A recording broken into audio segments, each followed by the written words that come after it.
Yang menjadikan kita menerima informasi atau tidak itu adalah kelayakan informasi itu sendiri, gitu loh.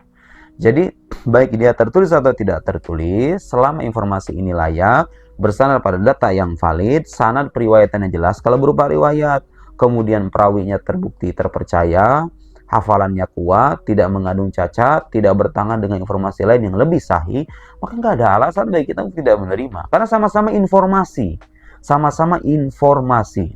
Inilah pentingnya belajar epistemologi ya. Epistemologi itu satu cabang dalam filsafat yang membahas tentang pengetahuan. Pengetahuan itu sebetulnya apakah pengetahuan material saja atau pengetahuan itu tidak hanya terbatas pada materi. Nah, bagi kaum materialis, disadari atau tidak, orang-orang yang suka membatasi pengetahuan sejarah yang valid itu pada pengetahuan tertulis atau pengetahuan yang didukung oleh bukti material, dia itu sebetulnya sudah terjebak dalam epistemologi kaum materialis.